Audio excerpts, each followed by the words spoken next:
De aula, nada más para comentarles. Entonces voy a nada más a mover ya con el Inge Sánchez Camacho al otro grupo para que estemos la hora anterior aquí, porque el proyector en la otra aula ya no funciona, el HDMI 4. O sea, con ustedes no hay problema, vamos a seguir aquí, pero la hora anterior voy a pedir que ellos vengan para acá, porque aquí no he tenido problema y allá es un batallar con el HDMI 4 de esa pantalla. Pero bueno, en esta parte íbamos, que es ya la cuarta unidad. Habíamos platicado un poquito que las bombas de desplazamiento positivo eran de lóbulos, eran de tornillo, eran de engranes, eso ya lo habíamos comentado. Entonces esta parte me la voy a brincar, es la teoría, y vamos a ir directo a nuestros cálculos, que es la parte que me interesa, que fue donde nos quedamos, y al final pasamos nuestra asistencia. Y sí les pediría que ya mañana puedan consultar, nada más para que vean que está ahí en Moodle, aunque no tengamos la asistencia aquí en aula, pues que vean que ahí aparece ya su calificación de la unidad 3. Y hablo en Moodle porque en el CIE todavía no hemos hecho esa actividad.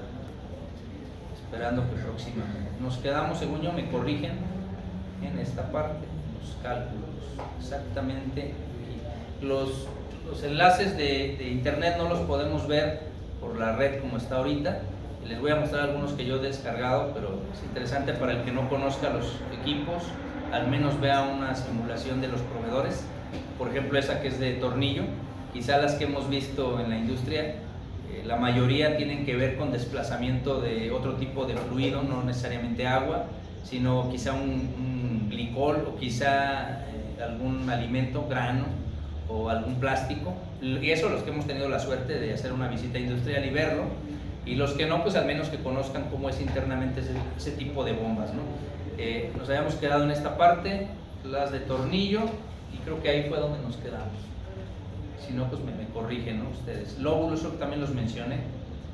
Paletas, aquí nos quedamos según yo. La deducción de las ecuaciones de caudal.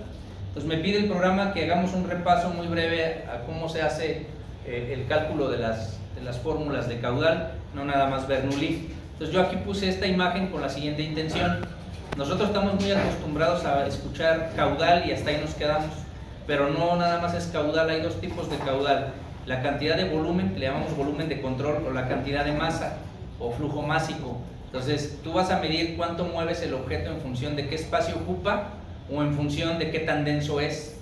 Pero nosotros los mecánicos normalmente calculamos con el flujo volumétrico, pero por ejemplo los químicos calculan con el flujo másico, y ambas son válidas. Si yo voy aquí al laboratorio de química, al menos el que está aquí abajo, y quiero, en su sistema de bombeo que tienen ahí, quiero hacer una prueba de bombeo, ellos lo que miden es la cantidad de masa que se desplazó, no tienen la cantidad de volumen, no les interesa. Les interesa saber la masa porque ellos sí juegan con la densidad del elemento, o sea, el flujo que están moviendo. Por ejemplo, si van a mover ellos lo que es la férula de maíz, pues no es lo mismo eso que mover aceite alimenticio, que mover pallets, o sea, barrilitos de material. Entonces, ¿qué es lo que ocurre? Que hay espacio entre los materiales, entonces es menos denso. Yo lo comento porque cuando hacemos el cálculo, o cuando vemos instrumentación, o vemos metrología, nos deben enseñar la diferencia. Si no lo viste, pues entonces te tienes que meter un poquito más a profundidad cuando te toque trabajar ese tipo de componentes. Y aquí vemos que está, no se alcanza a ver aquí, que dice compresor. En realidad es una bomba. Esa bomba, ¿qué es lo que tiene? Pues un motor eléctrico o motor a combustión, normalmente es eléctrico. ¿A qué se conecta? Bueno, pues se va a conectar a una transmisión, y esa transmisión va a ser un movimiento de los que platicamos aquí: un sistema de engranes, un sistema de pistones, un sistema de tornillo. ¿Y qué va a hacer? Pues va a mover un flujo, y ese flujo va a ser cantidad de volumen o cantidad de masa. ¿Qué es lo que ocurre? Que lo comprime. Cuando lo está moviendo, lo comprime. Como en este caso estamos hablando de elementos incompresibles como el agua, pues a nosotros no nos importa que se comprima o no. Pero si fuera otro material, como los que estoy mencionando, imagínate el que tiene que mover férula o tiene que mover pallets, pues esos sí tienen un espacio entre uno y otro. Entonces cuando lo quiere desplazar, lo comprime y luego lo mueve. Entonces ahí sí afecta, por eso habla aquí de compresor, que se comprimen. Y después tenemos dos medidores, un medidor a la entrada y un medidor a la salida. Normalmente medimos presión a la entrada, presión a la salida, caudal a la entrada, caudal a la salida. Normalmente es así, pero si nosotros tomamos en cuenta las variables que existen, yo lo traté de poner aquí, no se alcanza a ver. Si yo tomo el primer medidor, el que está de entrada del lado izquierdo, y yo le digo que el elemento que voy a medir es el volumen, entonces es un instrumento de medición análogo que mide caudal volumétrico. Tengo una temperatura estándar, tengo una presión estándar, tengo una densidad del elemento que voy a transmitir y yo tengo un caudal másico diferente, es decir, el medidor solo me da caudal volumétrico y lo que aparece como caudal másico yo lo tendría que inferir, lo tendría que calcular a través de una medida indirecta. ¿Por qué? Porque necesito saber qué material es con la densidad que me da aquí y saber qué tanto va a amasar o qué tanto va a pesar para poder definir, o sea que no lo mido directamente, esta es una medición indirecta. Si yo me paso al medidor que está a la salida y yo observo que hay una caída de caudal, como se ve aquí, hay una caída, ¿qué debió de ocurrir? Pues muy seguramente varió la temperatura, varió la presión. Acuérdate que hay tres relaciones ahí que viste en termodinámica: presión, volumen y temperatura. Entonces, si varía la cantidad de caudal o de volumen, pues varió la temperatura y debió de variar la presión. Si en ese caso la densidad del elemento yo la aumenté, o sea, la comprimí, ¿qué es lo que va a ocurrir? Pues que va a cambiar el flujo másico. Entonces, esto lo puse como ejemplo, nada más para que tengas cuidado con usar una bomba para mover algo que no sea agua. No es lo mismo que sea glicol, que sea acetona, que ya cambió todo. Nosotros nada más vemos materiales que no se comprimen y que no se ven afectados por una temperatura, por una presión que va a generar un cambio en su estado. Sabemos que es líquido, ¿verdad? Se puede convertir en vapor de agua y se puede convertir en hielo. Entonces nosotros tenemos que cuidar que no cambie de estado. Por eso es que en su presentación les preguntaban cuando bajaba la temperatura. Si yo tengo hasta menos 4 grados, menos 10 grados, ¿cómo evito que se congele? Para poderla seguir desplazando. Entonces normalmente aíslas el sistema para que no se congele en ese apartado. Vas a aislar la carcasa y vas a aislar el tubo de succión. No necesariamente le vas a agregar un anticongelante, un aditivo. Sí se puede hacer, pero no en la de consumo. Esa es en la industrial y sí lo haces, le pones un aditivo para que no se congele. Y eso es a lo que se refiere, esa es la primera parte, la teoría. Hablamos de caudal volumétrico, el que vamos a nosotros a ver, y tenemos que tomar en cuenta el caudal másico, que es una medida indirecta que ven otras carreras, tomarla en cuenta. Y ahora sí, nuestra deducción. ¿Cómo nos enseñan? Nos enseñan que existe la conservación de la energía o el principio de continuidad. ¿Qué fórmula nos enseñan? Bueno, ahí la puse. Muy sencillo. Si yo quiero saber qué cantidad hay de materia o de masa o de flujo másico, es la M. Tengo que saber la densidad. Hola. Dígame. ¿Podemos dar un anuncio? A ver, pásenle. El Shark Tank yo no creo en eso, pero luego explico por qué. Ahora que seamos familiares del Slim, nos hagamos empresarios. Pero bueno, retomando aquí.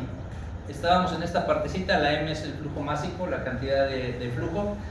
Rho es densidad, A es área de la sección transversal y la V testada es la velocidad a la que el flujo va a ir, pensando en que fuera un flujo constante. A nosotros nos enseñan que esa constancia se conoce como estabilidad y quiere decir que es conservación de la energía. El flujo que entra es igual al flujo que sale. Aquí haría una aclaración. Eso es cierto cuando los volúmenes se consideran constantes o reales. En la realidad sí hay pérdidas. Tú pones un flujo y en la tubería algo del flujo se va a ir quedando. Entonces va a haber sedimentos y va a arrastrar, pero por fines prácticos se dice que no hay pérdidas. No es que no haya pérdidas, se transforman en sedimentos y se transforman en otras cosas. Entonces si yo igualo estos flujos másicos, pues es la densidad que entra del sistema por su área de la sección transversal por la velocidad del flujo, es igual a la densidad que no debería de cambiar porque no cambié la temperatura, no cambié la presión, digamos una presión que no sea estándar. El área es la misma del sistema y la velocidad es la misma o es constante, pues es una igualdad, ¿no? Lo que es la energía de entrada y la energía de salida. Eso es lo que dice el principio de continuidad que nos enseñan a nosotros y normalmente nos enseñan este diagramita. Cuando digo nos enseñan porque lo vemos Bernoulli en mecánica de fluidos, pero también lo vemos en física, en bachillerato. Entonces ahí tenemos un flujo que aparece en una tubería que tiene una tobera divergente de este lado, entra un flujo ese flujo pues va a tener más espacio para llegar del otro lado. Aquí tengo dos áreas que son constantes, es decir, que no están cambiando. Esta es constante en esta entrada, esta es constante en esta salida. Voy a tener una presión de entrada, una presión de salida. Tengo un flujo que siempre es laminar, en teoría, suponiendo que no genera turbulencias. Eso es lo que dice la teoría. Entonces, a partir de ahí nosotros establecemos las igualdades. ¿Cuál? Pues densidad de entrada es igual a densidad de salida. Ahí aparece como ρ. Entonces, si yo hago esa igualdad aquí, pues voy a eliminar ρ de cada lado. Ahí lo estoy poniendo. Entonces, mi ecuación se reescribe. El área de un lado por la velocidad que tiene es igual al área del otro lado a la salida por la velocidad que tiene. Y de ahí yo ya puedo concluir a qué es igual mi ecuación de continuidad. El caudal es igual al área por la velocidad. Pues esa es la ecuación que nos enseñan en bachillerato, si es que llevaste física, y aquí en mecánica de fluidos, la materia previa, ¿no? Entonces el caudal que entra es el caudal que sale. Y yo lo comento con mucha tristeza porque les digo, antes era obligatorio ser físico matemático para ser ingeniero. Entonces si tú ya llevabas física, física 1, física 2, física 3, el RESNIC completo. Agarren el RESNIC de física, es lo que veías. Entonces veías óptica, veías fluidos, veías todo lo que veías, sin necesidad de que fueras a ser ingeniero mecánico. Si fueras electrónico, eléctrico, lo que sea, llevabas las de tronco común. Y ya ahora, pues no, ya es muy laxo, ¿no? Y ahora llevas pues, lo que tú quieras. Sí, con la salvedad de que tú vas a adquirir lo demás en tus ratos libres y te vas a poner al día, ¿verdad? Y ahora le pones un plus, dicen que lo veamos, dicen no vean el vaso medio vacío, velo lleno. Entonces yo lo veo al revés, ahora son artistas, entonces ahora hacen el diseño y luego lo hacen elegante y hacen que sea armonioso con el medio ambiente y luego, o sea, ya ven más cosas, aparte de lo técnico, entonces todavía es otro nivel. Ya se meten a Fibonacci, ya otras cosas, apenas uno alcanza a entender. Bueno, es el método tradicional. Ahora yo les voy a platicar el método de ingeniería, el método de Euler. Este fue el método que nos enseñan de continuidad o conservación de la energía o Bernoulli. Euler dice otra cosa. Como conclusión yo diría que ustedes tienen que desarrollar eso, ahorita lo checamos. ¿A qué se refiere? Bueno, habilidades blandas, que traté de decirlo al inicio de la sesión, que a veces creemos que es nada más puro choro, pero yo pienso, es una opinión muy personal, que parte de nuestra función es explicar o compartir la experiencia, lo que nos tocó, y eso que ya estamos rebasados, ¿no? Yo recuerdo que mis maestros cuando me dieron a mi clase ya tenían 20, 30 años de haber egresado, o ya fallecieron, y ya yo decía, ya están obsoletos, y eso que no había internet, o sea que eran los mismos libros, las mismas máquinas, y ya ahora a ustedes que les tocó el salto cuántico primero del celular, luego del internet, y ahorita de la IA, ya es totalmente diferente la educación y lo que les va a tocar a ustedes salir. Yo sí alcanzo a ver en mi poquita visión que se van a quedar muchos sin trabajo. Y no hablo de ustedes, en general. ¿Por qué digo se van? Pues porque para bien o para mal nosotros ya estamos bien acomodados. Entonces yo veo al resto y digo, no hombre, con esto de la IA, olvídense chavos, por lo que dice ahí, ¿qué es lo que va a tomar en cuenta? Las habilidades, lo que no puede hacer la IA. ¿Qué puede hacer la IA ahorita? La inteligencia artificial, pues ya hace lo que hacían los becarios en mis tiempos. En mis tiempos decían que el becario sacaba copias. Decían, que sales a sacar copias. Y en mi caso así fue, pues yo estuve en Xerox. Que me enseñaron a sacar copias en una copiadora Xerox, pero porque hacían copiadoras. A fuerzas que tenía que sacar copias a colores, a blanco y negro, y saber cómo operaba esa cosa. Pues si eso vendían, pues eso tenías que saber usar, sacar copias. Pero si en aquel tiempo yo sacaba copias y la copiadora podía hacer juegos y te los engrapaba, la programabas para que te sacara juegos, los engrapara, le sacara copias por los dos lados, hiciera reducciones. Eso yo los pongo ahorita en una normal y no saben hacerlo. Y eso era hace más de 20 años. Y esas eran las copias que sacaban en Xerox, las copiadoras. Ahora, ¿qué haces? Pues tú agarras la IA y ya le dices a la IA, hazme un resumen de esto, y ya lo hace. Le dices, hazme de esto un estadístico, y lo hace. Le dices, investígame de este tema, y lo hace. ¿Qué es lo que está haciendo? Un condicionante. Búscame esta información y discrimina esto, y ya te hace una búsqueda y lo filtra. Eso ya lo hace ahorita. ¿Qué es lo que viene? Lo que nos platican que ya hace, que yo no lo he hecho, pero dicen que ya lo hace. Les platicaba al otro grupo, ya tienen algo que le llaman agentes. Yo ya tomé un diplomado en inteligencia artificial el semestre pasado para educación, y estoy tomando ahorita otro, les presumo, en La Rioja, España. Pero ellos ya manejan agentes. ¿Qué es eso, el agente? Es que yo le diga, quiero que selecciones una bomba para un pueblo que se llama Tepezalá, pero ya le digo yo el prompt, el contexto. Le digo que yo soy ingeniero, que estoy recién egresado, que este es el tema que yo conozco y hasta que conozco. Le digo el contexto de dónde quiero la bomba, le digo qué variables quiero que haga, y yo no le digo cómo llegar, le digo estoy aquí, quiero llegar acá, proponme. Y ya la IA, la nueva, ya te dice cómo va a llegar de acá hasta acá. Pero al final te va a preguntar, a ver, pero tú eres el ingeniero, si estoy bien o estoy mal. Entonces ya tú le dices, no, pues estás bien. Entonces él ya toma esa información y la siguiente vez que le pidas otra cosa, lo va a contestar como aprendió, ya es el becario. Ya le dijiste cómo, la siguiente vez ya no te ocupa, porque lo va a contestar. Yo les comento porque yo ya uso IA y ya me conoce la IA. Ya dice, ah, eres tú, ¿cómo estás? Buen día, hasta me saludo. Ya sabe que yo quiero tablas, ya sabe que quiero datos cuantitativos, ya sabe que se lo pido en tercera persona, ya no me lo pregunta. Yo le pido un informe de algo, una selección, y ya me lo da como yo lo pido. ¿Sí? O sea, ya aprendió de ti y ya te lo está dando como tú lo pides. Es como tu jefe, sabes que este es chocante y lo quiere así, así te lo va a pedir, así te lo va a dar. Eso ya lo está haciendo ahorita. ¿Qué implica? Entonces, ¿para qué los quieren? Si ya tengo al becario, ya hace la chamba, ya tengo al ingeniero staff. ¿Qué es lo que va a diferenciar eso que dice ahí? ¿Qué no puede hacer la IA?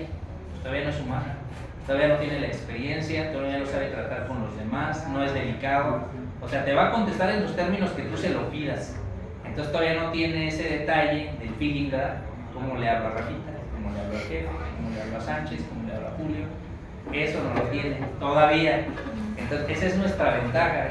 Por eso me decía una vez un alumno, no hace mucho, que si va a desaparecer esto de la escuela. No creo. ¿Por qué? Porque la IA no puede hacer esto. ¿Qué me refiero? La interacción entre ustedes como alumnos. El pelearte con tu compañero de equipo que no hizo nada, el ver que lo entregó mal, el que no cuidó la ortografía, el gestionar, eso no lo puede hacer porque trabaja solo, la IA trabaja sola. Entonces la diferencia es esto: ustedes, si se desarrollan, deberían de tender a ser el que toma las decisiones. El operativo ya no lo van a ocupar, el operativo va a ser la IA. Entonces ya ustedes van a ser el que toma decisiones, pero si no tienen habilidades blandas y de lo técnico no tienen lo básico, pues no van a saber si lo que les está diciendo es lo que tú quieres. Entonces, eso es lo que me dice ahí. Es como esto de la deducción. ¿Para qué les sirve a ustedes una deducción? Pues te sirve para que cuando te contesta la IA en términos de fluidos, veas si lo hizo con la teoría que debía. No necesitas profundizar y sabértela de memoria, pues usó Bernoulli. Pues ya sabes qué usó, entonces ya vas a ver qué te da de respuesta y ya tú lo evalúas, está mal, está bien. Sin necesidad de tú arrastrar el lápiz como en prepa, eso ya lo hace él. Entonces, eso es lo que tú tienes que ver, porque si no alcanzas a visualizar eso, en el poquito tiempo te va a rebasar. Si nosotros ya lo estamos viendo, ahorita, o sea, yo ya lo estoy viendo, ya me vi, qué bueno que tengo mi cuenta patrocinada. Yo ya realmente invierto en revisar porque quiero, pero créanme que en medio año, un año más, yo no voy a revisar nada. Le digo a mi becario, dime qué se merece. Al cabo ya revisé 4 o 5, ya te enseñé cómo reviso yo. Y ella me va a decir, en la introducción no puso cómo trabaja en equipo, no puso palabras claves, no puso ortografía. En las figuras no le puso la descripción de la figura. Todo lo que ya sabe que yo reviso, lo va a buscar. Y me va a decir que si lo hiciste o no. Entonces yo ya me evité invertirle horas a eso y ya nomás te digo un resumen, todo esto está bien o todo esto está mal. Y ya. Entonces, ¿qué es lo que ocurre? Pues que tienes más tiempo libre para estar ideando qué más pones, ¿no? O sea, es eficiencia, me llama. Entonces, para ustedes, imagínense lo que les va a tocar. Yo me lo estoy imaginando, ya me estoy saboreando. Cuando egresen, ¿verdad? Como ingenieros, el reto que tienen es impresionante lo que se viene, ya viendo lo que se está haciendo. Y uno dice, yo voy a estar en un tallercito aquí en Ciudad Industrial.